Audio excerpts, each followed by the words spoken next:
18 sampai 19. Kita baca firman Tuhan sama-sama. Hari ini Impact Community Indonesia mengangkat tema etnik. Makanya semuanya berpakaian daerah. Saya pakai batik ya.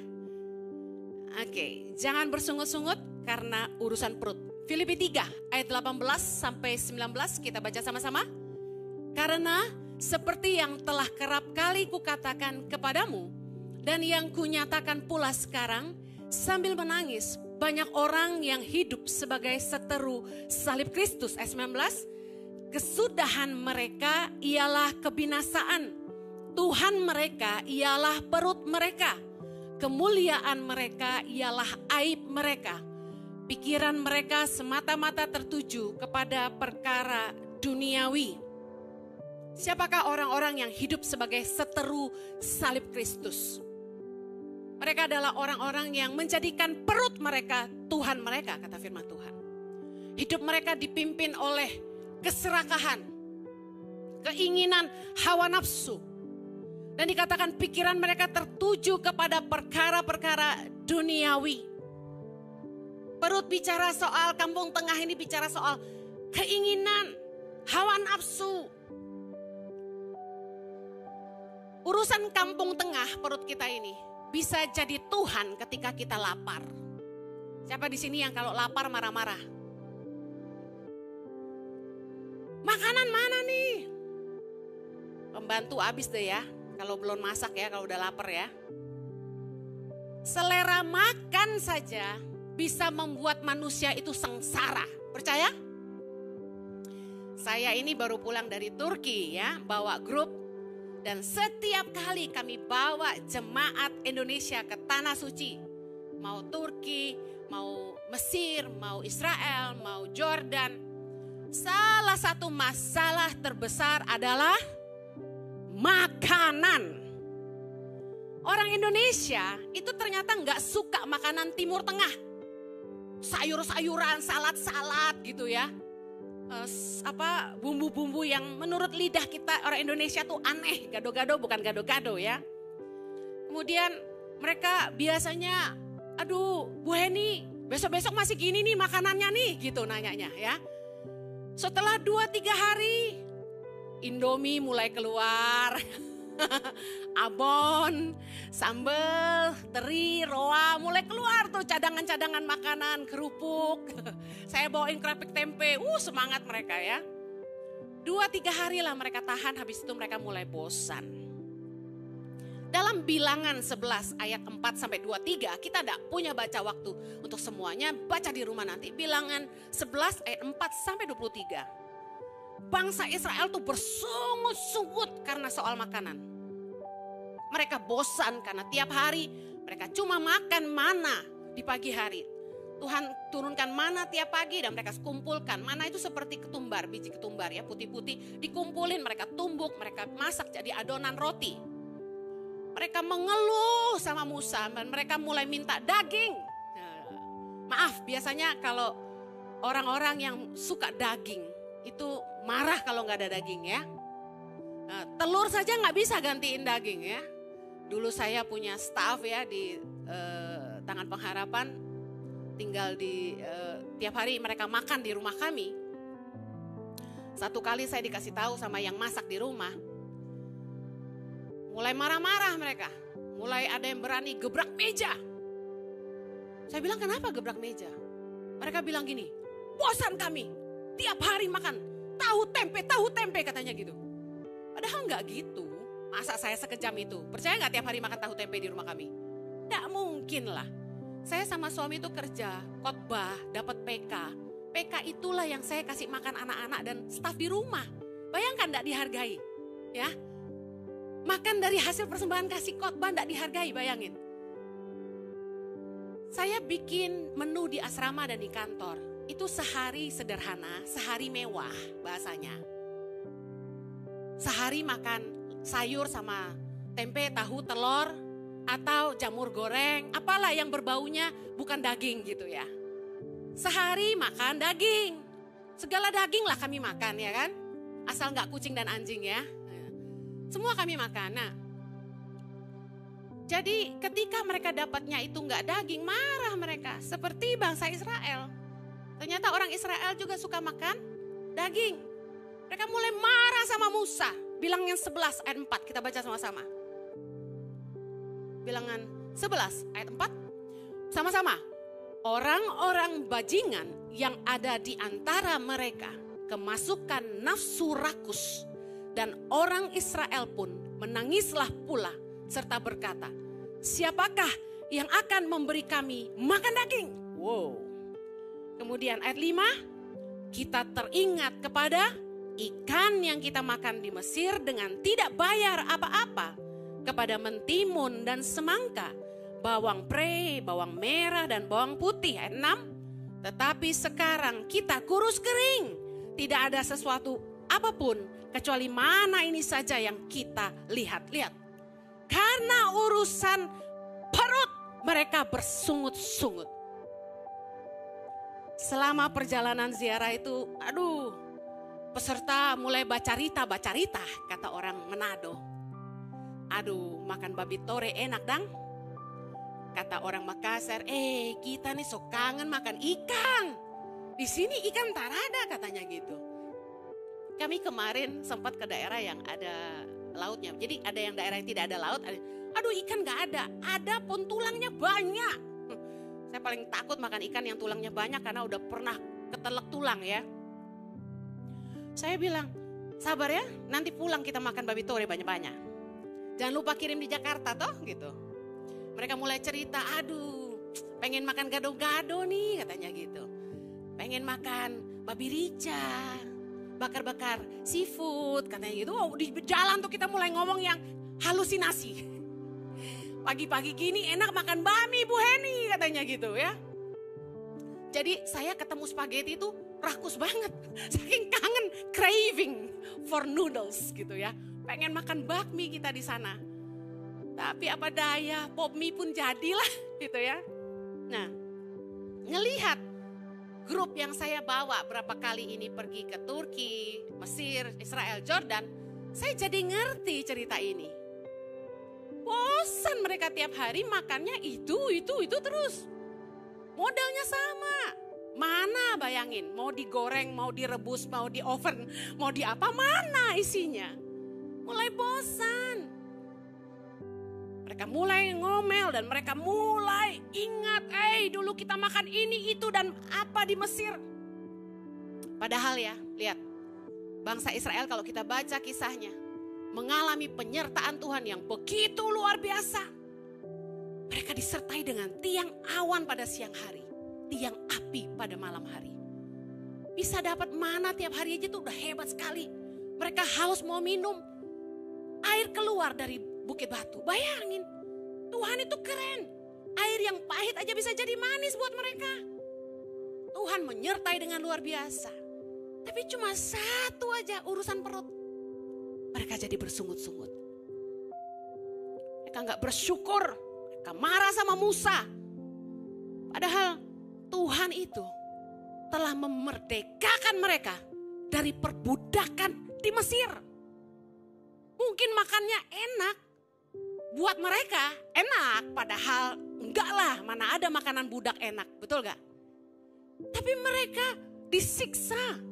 Orang Mesir kejam sama mereka.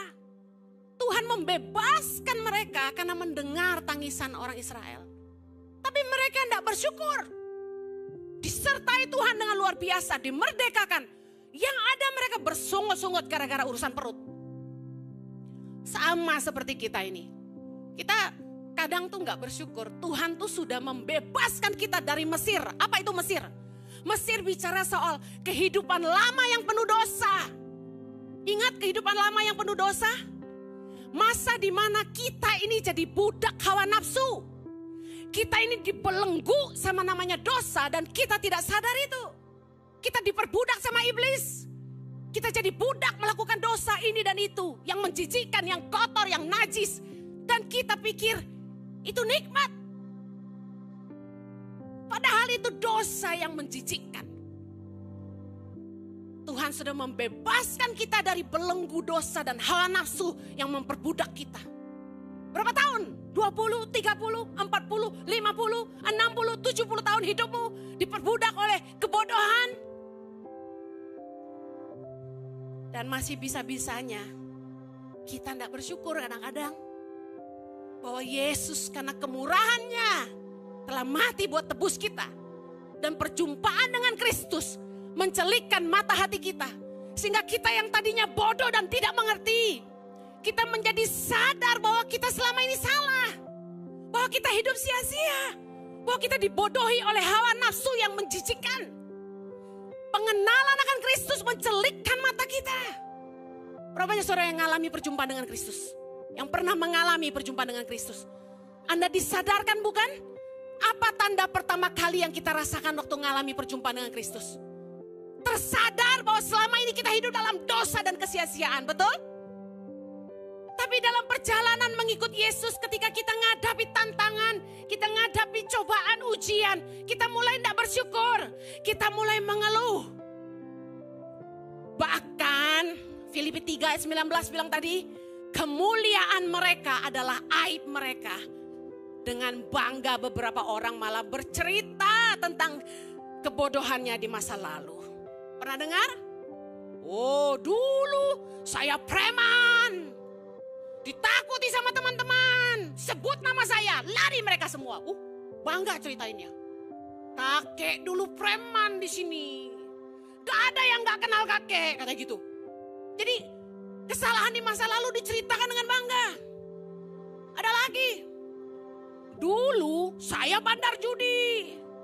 Nggak ada penjudi di seluruh Indonesia ini yang nggak kenal saya. Takut mereka sama saya, dia bilang gitu. Ya. Dulu waktu saya jadi bandar judi, duit saya banyak sekali. Saya sering keluar negeri. Ceritain Mesir. Kehidupan lama yang penuh dosa. Cerita lagi apa? Wow, dulu saya hebat. Ini cerita saya nih. Pacaran ganti-ganti, bosan ganti. Mau tahu berapa laki-laki yang sudah patah hati? 25 lewat. Bangga. Supaya dibilang gini, cantik kali kau dulu ya. Bunga desa kau. Oh iya. Nggak ada yang nggak pernah macarin gue. Bangga. Jadi piala bergilir, malah bangga. Aib mereka, kemuliaan mereka. Mau lagi? Cerita sama temennya gini, enakan selingkuh lagi bro. Nikmatnya beda. Ngeri-ngeri sedap. Karena takut ketahuan bini kan. Tapi malah lebih nikmat katanya gitu. Lebih nikmat tuh sama selingkuhan daripada sama pasangan sendiri. Bosan kan kalau sama pasangan yang sama terus? Masa tiap hari makan sayur asem? Sekali-kali gantilah kita, ya kan? Kalau sama pasangan sendiri kurang bergairah, kurang menarik. Tiap hari dia tidur molor, udah kayak B2. Pakai daster, males banget gue liatnya. Rambut digulung-gulung pakai roll, muka dikasih krem sampai hijau semua. Kadang-kadang bini gue ganti bro, kremnya warna hitam kata dia. Lu belum lihat kalau bini gue dandan, alisnya gini bro gitu. Bosan gue liatnya. Kali-kali lah bro, kita makan steak kata gitu. Bangga ceritain masa lalu yang buruk. Ada lagi. Enaknya makan uang besar hasil menipu. Bisa jalan-jalan keluar negeri, pesta-pesta, makan enak terus, beli apa aja. Duit gak ada serinya. Waktu belum kenal Tuhan bro, duit gua banyak. Dia bilang gitu. Kok ikut Tuhan malah jadi susah ya bro, kata dia gitu. Serius, ini orang ngomong sama kami. Dulu saat waktu saya belum kenal Tuhan, banyak duit saya kok, kata gitu. Mau bikin apa aja bisa, mau beli apa aja bisa. Tapi kenapa ya kok Jojo? Waktu saya kenal Tuhan, habis saya kok. Harta saya hilang, dia bilang. Kerjaan saya nggak jalan. Kok ikut Tuhan malah jadi susah ya kok, dia bilang gitu. Karena harus jujur, harus berintegritas. Harus kerja keras, gak boleh nipu, gak boleh kerja yang gak benar. Kapan kayanya kok, katanya gitu. Ada lagi orang yang anak-anak muda cerita gini. Waktu belum kenal Yesus, enak bro. Pacaran mau ngapain aja, gak masalah. Rese ikut Tuhan, mesti jaga kekudusan. Kaku banget masa pacaran cuma pegangan tangan. Banyak orang yang seneng ngomongin Mesir mereka. Mengeluh, ikut Tuhan kok gini. Mengeluh, ikut Tuhan kok gitu.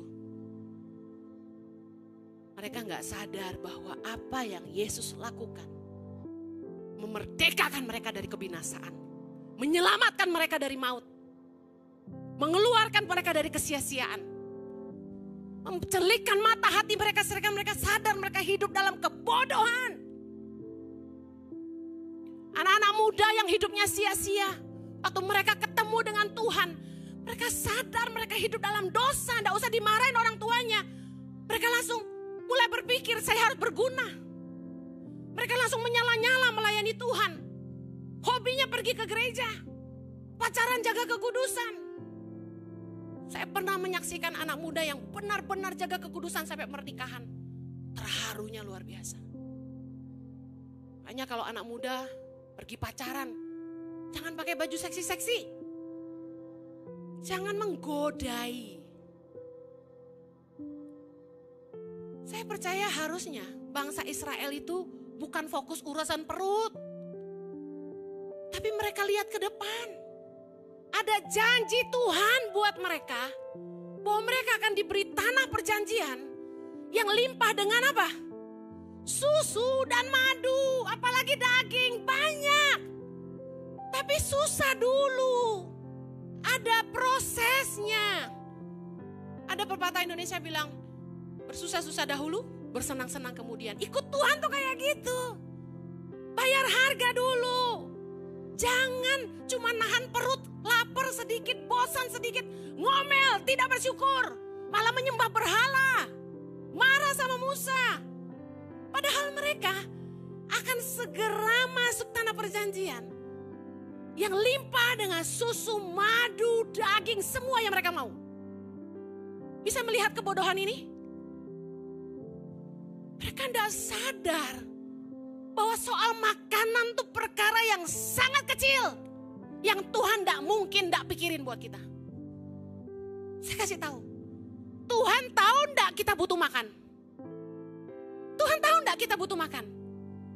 Saya kasih tahu. Jangan pernah meragukan Tuhan cuma gara-gara urusan perut. Makanan itu berkat terkecil yang kita perlu khawatir. Sampai Yesus bilang apa? Lihat burung-burung pipit di udara. Dipelihara oleh Bapamu di sorga. Kita jauh lebih berharga. Makanya saya paling marah kalau orang berantem atau marah cuma urusan makanan. Mana tadi nasi gorengnya? Saya belum makan kok udah habis. Berantem, marah. Ngapain? Beli lagi. Pesan lagi. Jangan pernah ribut cuma urusan perut. Amen. Tidak layak kita marah cuma urusan perut. Apa sebenarnya yang Tuhan mau ajar kita tentang perut? Karena fokus kita kepada perkara-perkara duniawi. Keinginan hawa nafsu kita. Itu yang sering bikin kita bersungut-sungut. Kita mau ini, tidak dapat. Kita mau itu, belum dapat. Kita mulai mengeluh. Enak ya jadi dia ya. Bisa punya apa aja. Enak ya jadi dia ya. Mau kemana nggak mikir. Mau beli apa bisa. Kita mulai bandingin hidup kita sama orang lain. Ketika kita mulai membandingkan hidup kita dengan orang lain, sebenarnya akarnya ini. Kita tidak puas, kita tidak bersyukur dengan apa yang Tuhan lakukan buat kita. Lalu kita bandingkan hidup kita dengan orang lain dan kita mulai bersungut-sungut. Saya sama suami mulai dari minus, tidak punya apa-apa. Kami nikah, saya kerja, suami kerja. Sampai bisa punya. Kami berdua sama-sama terus. Saya masih ingat suami saya waktu merintis bisnis kurir di Australia. Saya lagi hamil. Waktu awal-awal itu saya bantuin Jojo kerja. Saya jual kafe saya karena saya hamil. Lalu saya mulai ikut Jojo kerja. Sampai orang lihat kok perempuan hamil bantu dorong-dorong troli. Saya kasih tahu, di masa itu susah sekali. Kami kerja keras karena harus bayar cicilan rumah. Kami makan sederhana. Saya ingat makanannya membosankan. Tiap pagi cuma makan roti, pakai selai, pakai meses. Tiap siang kita beli sandwich bagi 2. Malam, tiap Selasa malam saya makan pizza $5. Beli 1 box bagi 2. Sore-sore mau makan malam, kami cari food court yang udah sale karena mau tutup. Kan di Australia jam 5 udah tutup semua. Sushi jadi $2, $1.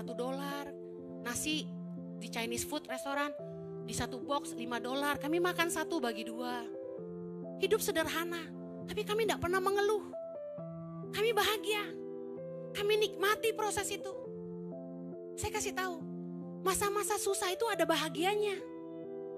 Makanya waktu kita diberkati Tuhan dengan luar biasa dalam keuangan, kadang-kadang kita kangen makan makanan waktu kita susah.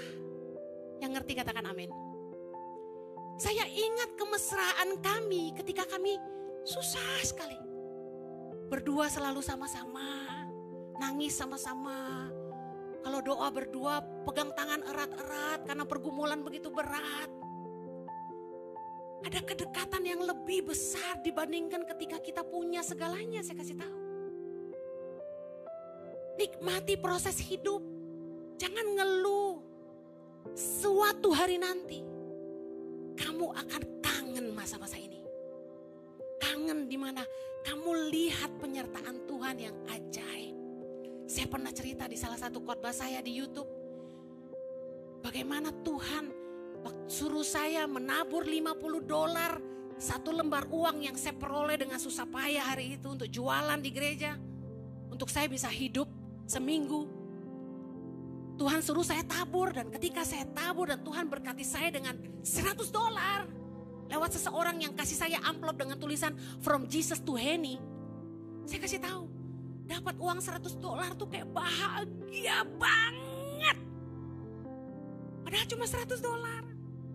Coba hari gini di mana kita punya lebih dari $100, dikasih $100 tuh biasa. Ada kenikmatan di masa susah. Jangan bersungut-sungut. Nikmati prosesmu. Yang mau katakan amin. Apa yang kita harus lakukan supaya kita tidak bersungut-sungut karena urusan perut?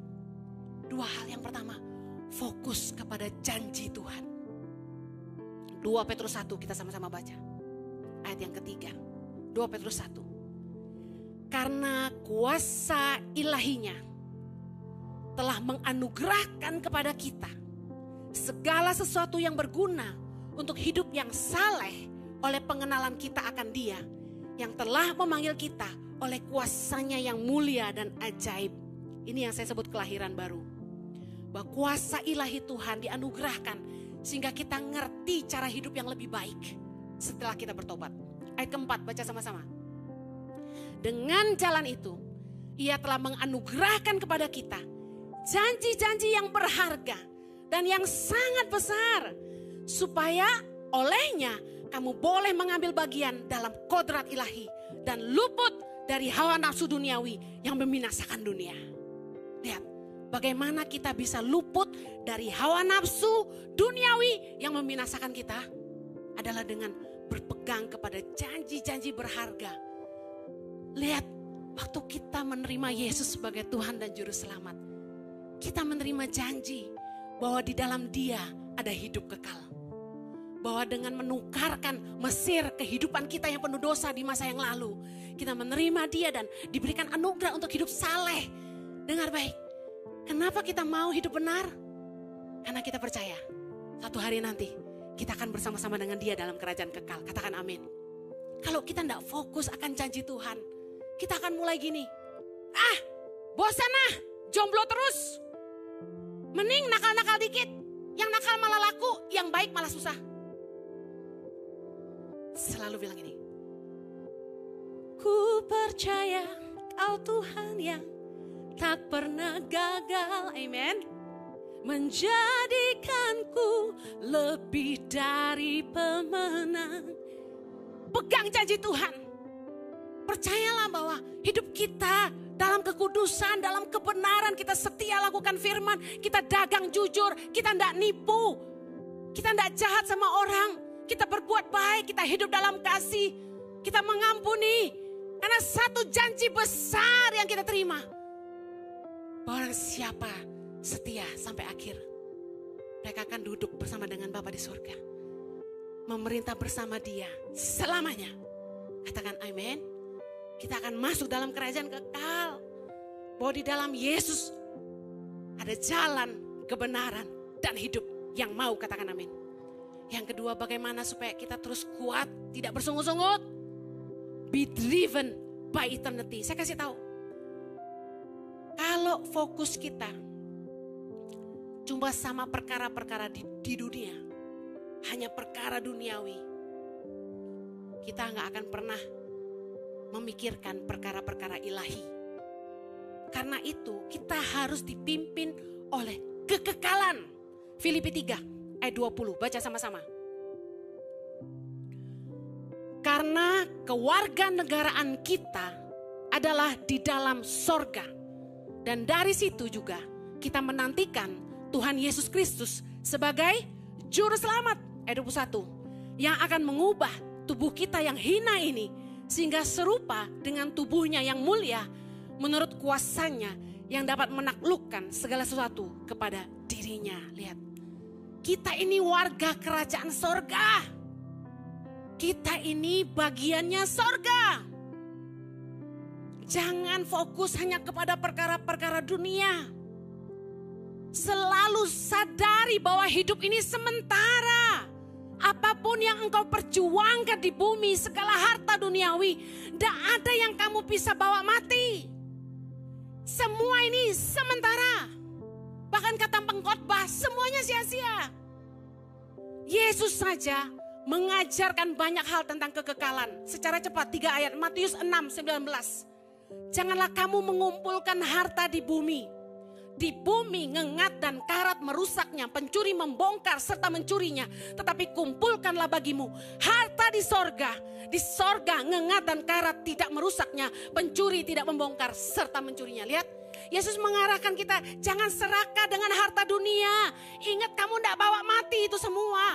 Mari kumpulkan harta bagimu di sorga. Lukas 12 ayat 33. Jualah segala milikmu dan berikanlah sedekah. Buatlah bagimu pundi-pundi yang tidak dapat menjadi tua. Suatu harta di sorga yang tidak akan habis, yang tidak dapat didekati pencuri dan tidak dirusakkan ngengat. Sekali lagi Yesus bilang soal harta di sorga. Yohanes 14 ayat 2. Lihat sama-sama. Di rumah Bapakku banyak tempat tinggal. Jika tidak demikian, tentu aku mengatakannya kepadamu. Sebab aku pergi ke situ untuk menyediakan tempat bagimu. Yang mau disediakan tempat sama Yesus, lambaikan tanganmu. Yes! Lihat bagaimana Yesus berusaha mengingatkan kita untuk jangan memikirkan terus hal-hal duniawi.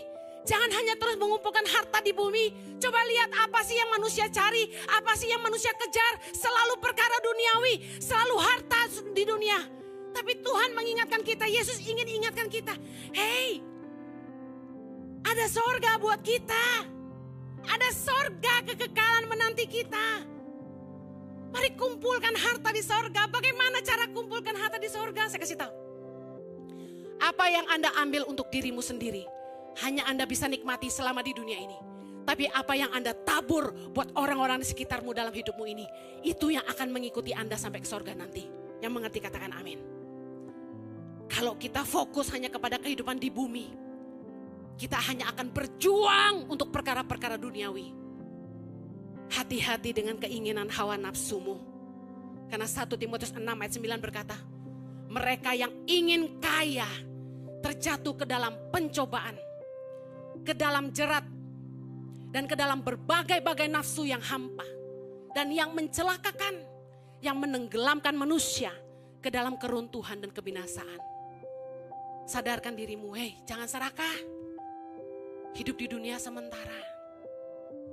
Kalau kita sadar betapa singkatnya hidup kita yang fana ini,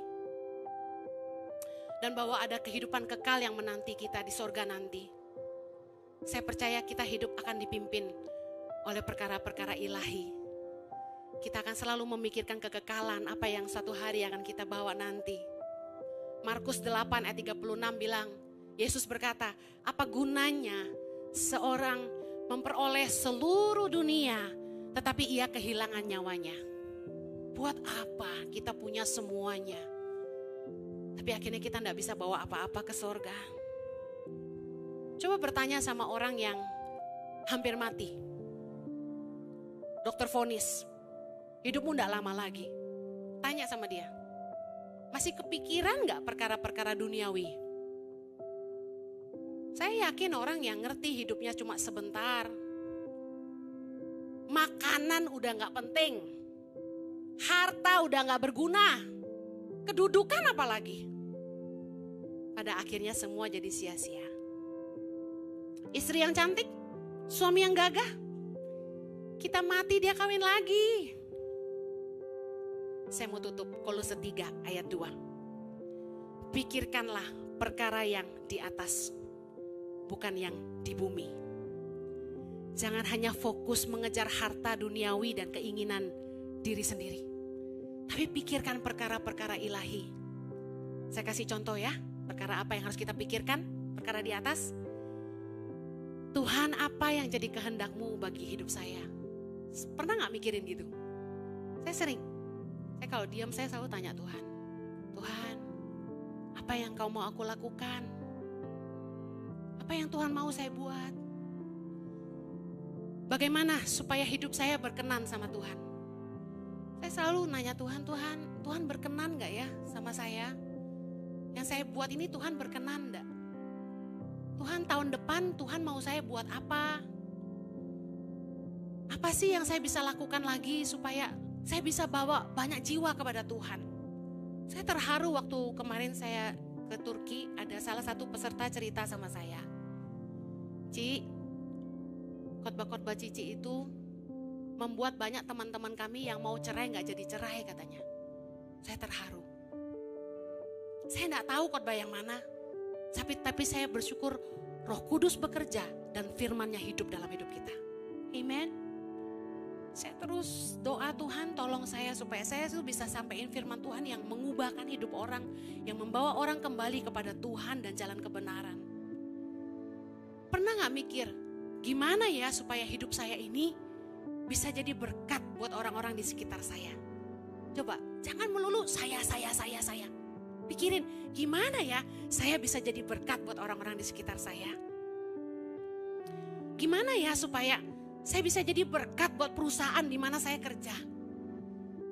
Bosmu dimenangkan gak buat Tuhan? Cerita gak tentang perbuatan Tuhan dalam hidupmu? Tahukah, iblis itu dikalahkannya sama 2. Darah anak domba dan kesaksian kita. Kalau Anda pernah ngalami dipulihkan Tuhan, pernah ngalami mujizat disembuhkan Tuhan, jangan tidak bersaksi. Karena itulah yang mempermuliakan Tuhan. Dan itulah yang akan membawa banyak jiwa kepada Tuhan. Pengalaman nyata kita bersama Tuhan. Amen.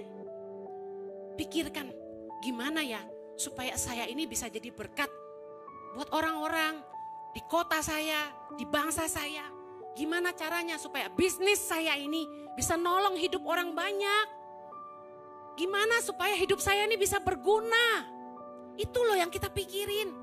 Jangan melulu gimana gue tambah kaya, gimana gue kawin tahun depan. Saya terus. Coba pikirkan perkara yang di atas. Ingat, orang yang hidup sebagai seteru salib adalah Tuhan mereka, adalah perut mereka. Hidup mereka dipimpin oleh keserakahan, keinginan hawa nafsu. Pikiran mereka tertuju hanya kepada perkara-perkara duniawi. Mari jangan hidup dipimpin perut. Jangan hanya fokus kepada perkara-perkara duniawi, tapi pikirkanlah perkara-perkara ilahi.